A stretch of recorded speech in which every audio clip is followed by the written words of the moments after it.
Hey, good morning everyone. Frank Valkyrie here in Amsterdam. Welcome to the channel. It's always a pleasure to see you. Thank you for spending some time with me. Today, what time is it? It's 8 o'clock in the morning. We do those things early, coffee in hand, and we have to talk. I'm probably gonna make a few more Avengers video from here on, so be patient. Today I'm gonna try to put also a nice reaction on something else, just so we keep it varied. But Avengers Endgame, it's a movie that needs to be talked about. Of course, I already watched it 2 times and enjoyed the 2 times watching it. It's still an incredible movie, but as you watch and you go deeper, you start to notice things, and the what the fuck questions, they just come to the surface, and also the conflict in the story and perhaps the possible holes. So I'm just gonna go over a few things that I saw in the movie. So you're warned, full of spoilers. Don't listen to this video if you haven't watched the movie. Go watch the movie and then you come back in the conversation if you have watched it. Anyway, the movie of course has to cover a lot of ground with a lot of characters and with a lot of interaction. So of course it goes by default that they have to fiddle around with take liberties, so to speak, especially when it comes down to time traveling. In this movie they discover time traveling thanks to the genius of Tony Stark, but at the same time, and also the help of Banner, the Hulk, but at the Professor Hulk. But at the same time, they have sort of like to mingle with it a little bit. Scott Lang makes this joke about let's do this time heist with Tony. And in fact, it happens just to be like that. It's funny because that's what it becomes, and also with a little bit of a comedic sort of music, especially when they are in New York, the Hulk, Captain America, and Tony Stark, and Scott Lang. So that's what happens, and it's beautiful and it's fun. But at the same time, also when the Hulk explains to the Sorcerer Supreme how time traveling works, and the Sorcerer Supreme tells him how it works, they take a little bit of liberty from what we know, which sort of we have learned through the paradox of movies, so to speak, like Back to the Future or whatever, Terminator, like War Machine says in the movie, that he makes these references, and the Hulk says like, no, it doesn't work that way. But they don't make a very good job at explaining how it's supposed to work. The only thing that we know is that the Sorcerer Supreme explains that, okay, you take the stone from this moment in reality, it's gonna branch out my reality into something different. So your reality will benefit, mine, it's in danger. So the Hulk proposes, if we come back at the exact time where those stones were retrieved, we bring it back, that your reality in that moment will never change, so it will stay the same. So we'll manage to win in the future, come back, bring back the stones, and nothing will change. In that aspect, it seems everything fine. There is one scene where they're in New York, and Loki manages to disappear with the Tesseract. But of course the Tesseract, it's not a time traveling stone, it's just a traveling a space stone. So he's still in 2012 somewhere, so they have to go look for him. But then they go from that moment back further in time in that timeline, so they go back further in time, picking up the Tesseract in the 70s. So when they go back in the 70s of that time, when at the end of the movie Captain America should be, going back. We go there in a second. Also, there's a lot to talk there. Then basically the timeline probably will unfold the way it was supposed to unfold. So a little bit of liberties on time traveling, but it works in the movie, and they try to stay a little bit vague. Another issue we have is with Gamora. We meet the whole Gamora of sort of Guardian of the Galaxies, where she's still not in love with Quill. But when Tony at the end of the movie snaps the finger, all the army of Thanos, they are dusted. Probably Gamora of 2014 stays alive, but we see at the end when the Quill with Thor, they're leaving, Quill is searching for the old Gamora, but probably she's not there because she was killed to obtain the Soul Stone. So that also, it's left a little bit open. So we're probably left with the Gamora of 2014, with the one that is not in love yet with Quill, and we don't know if that is going to happen at all. Another big issue there is with the movie I have, apart from time traveling, is the way they play with the power of the heroes. And by that I mean specifically Thor. Thor was the most powerful Avenger in Infinity War, was the one that with Stormbreaker managed to just slash through the chest of Thanos. You know, I want to reference this. There is this is the biggest issue I have with the movie. In Infinity War, we start seeing, and we have the first shot of Thanos destroying the Asgardian ship, and he already has the gauntlet with the Power Stone. So it's in its prime, it's healthy, it's strong, and he has the gauntlet with the Power Stone on, and that's why the Hulk gets defeated by Thanos, because with the Power Stone he overpowers the Hulk. And also Thor, which we see as a little bit of, you know, bleeding nose and so on and so forth, but it's not that. And also when Thanos threatens Loki to kill Thor, puts the Power Stone on the head of Thor, and we see that he manages for quite some time to withstand the power of the stone, even though it's consuming him, but it's not killing him. And then he starts to heal back when Loki gives him the Tesseract. So this is a big problem, because we see at the end of Infinity War a Thor with the Stormbreaker and a Thanos with all the 6 stones, which is supposed to be the most powerful being in the universe. Yet with Stormbreaker, the energy that comes out of the gauntlet, it's nothing compared to the energy coming out of Stormbreaker, and we see just Stormbreaker go down into the chest of Thanos.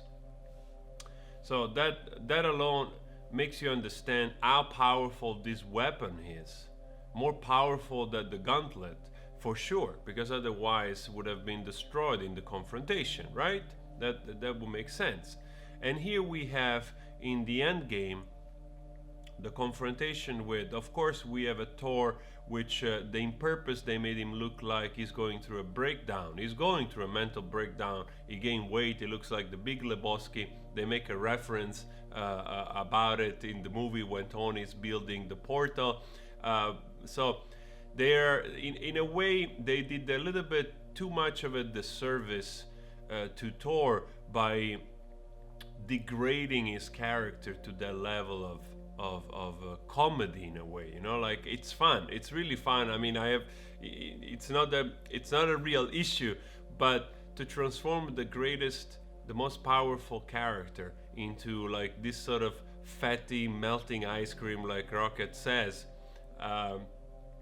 it's a little bit bad.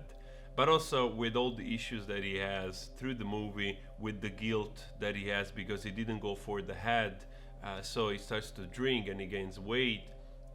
But we see at the end of the movie when they confront Thanos again, he has the hammer and he has Stormbreaker. And even though probably it's not fit because it's, you know, got weight, it's not trained, it's not fit, but it's still Thor. It's still Thor. It's still a semi-god, demigod, whatever you want to call it.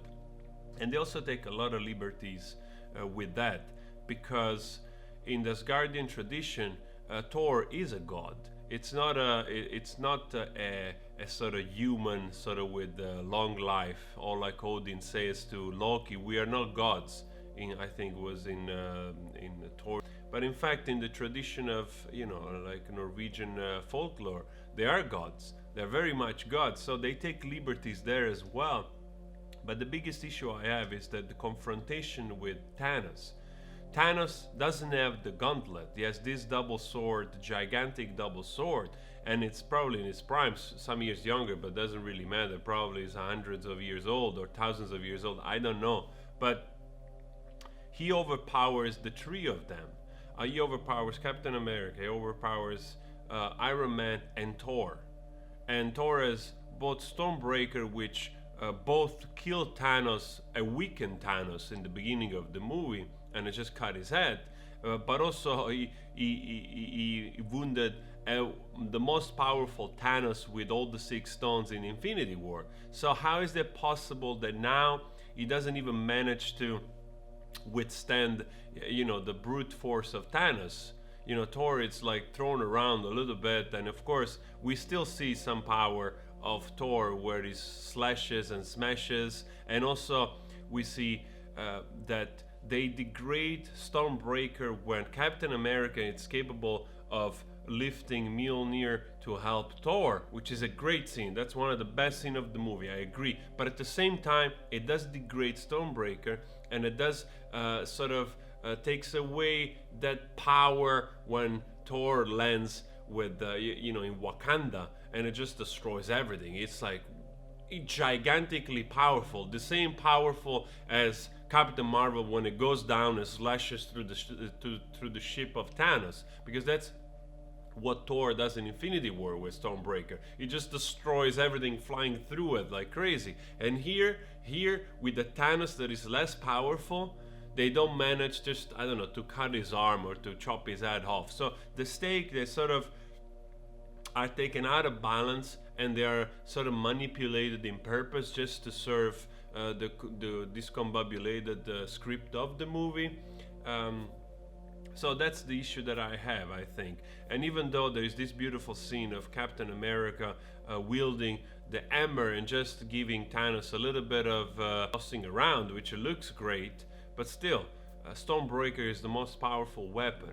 So, and I understand that they couldn't have gone in the same direction of Infinity War. They have to do something else also with Captain Marvel, which is clearly overpowering Thanos. But for the same reason, when he's wearing the gauntlet, Thanos takes out just in time the Power Stone, and he holds it in his other hand, and with the power of the stone just punches Captain Marvel and throws her away just in time to try to snap. But Tony, asks Doctor Strange. Doctor Strange looks at Tony and he goes like, this is the one universe where we win. So Tony decides to do the ultimate sacrifice, and he probably has built into the gauntlet this sort of magnetic transferring things, which we see when they're already working on the gauntlet, that he moves, he's working on the thing, and the stones, they're attracted to the gauntlet, and out of no shape on the gauntlet in this nanotech thing, it just forms the holes where to place the stones. And so Tony tries to grab the gauntlet from Thanos, and in that moment, of course, his gauntlet is connected with the stone, and the stones, they pass to him. And we see this nice scene where Thanos goes with the empty gauntlet and nothing works, and Tony has it, and there's that beautiful line.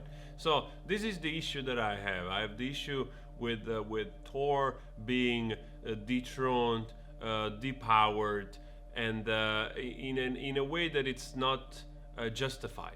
It's not justified. They play around with the power, the way to serve the movie, but at the same time also when the Hulk is using the gauntlet and almost burns part of his harm away, that harm should regenerate quickly, of course, but it doesn't regenerate. It takes a little bit of time also after the funeral, apparently. And I'm wondering how Tony could have withstood the power of all 6 stones even with the suit on. But anyway, it's a great scene, and they took a lot of liberties. But another issue also, this is the last issue, which it seems like just very simple. When they have to send Captain America back, with the suitcase full of stones, and basically Captain America now, he has a mission. He has a mission that took all the Avengers available to go in those places to bring back the stones, right? What is gonna happen? I mean, they took all of them to go in the past and take the stones. Bringing back the stones without being discovered and fiddling with that timeline, it's also not very simple. So that alone, it's a movie on its own. I mean, they could make a movie. They can make a movie of Captain America going back in time, doing those six missions, which will be an awesome movie to watch, in my opinion, even though you know how it's gonna end. But you can create some stakes there and people will watch it right away. So that's very complicated. He has to go back on Asgard. He has to go on Vormir to bring back the Soul Stone. And what happens? What happens when he meets the Red Skull, which was his enemy in the first movie? That would be so freaking interesting to see that confrontation. And also, what happens when you give the stone back? Do we get back? Do we get back Gamora? Do we get back Scarlett Johansson, Black Widow? That's a feasible question to ask, because we're not talking about just technology and advanced species. We're also talking of magic and afterlife that in the MCU we don't know exactly how they deal with this type of things. So they can play around those aspects a lot. So also very fascinating to see Captain America being on Asgard and meeting Thor and giving back the hammer. That's probably why he has the hammer, because he's bringing back the hammer at the very same moment where Thor in the present took it from that reality, which of course Thor cannot be without the hammer in that moment, right? So very interesting to speculate on those things. And I just wish that you know, like Thor is, to me, is still one of my favorite characters, even though sometimes they play a little bit dumb, but still he's the warrior, he's the hero, he's the one that most of the movie saved everybody's ass. And it's a little bit sad that they sort of depict him like a weakened, sorrowful, fat human, so to speak.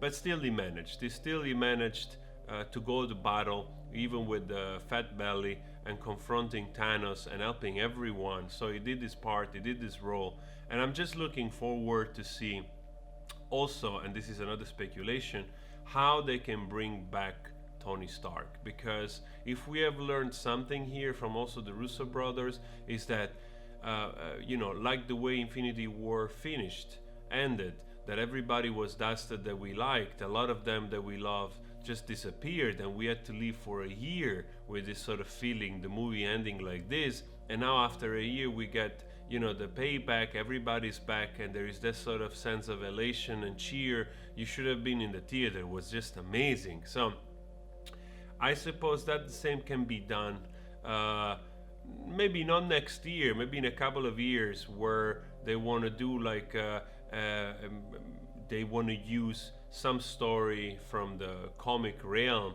because I'm sure that you know, like the same way Superman died in the comics, I'm sure that Iron Man has died several times in other eras, and then they bring it back with some strange convoluted development in the story using time travel, parallel universe, all that kind of stuff. So I'm pretty sure that that can be possible if they want to, especially, you know, losing the most beloved character, Tony Stark, and then maybe bring it back in another movie in a couple of years. That would be a good move.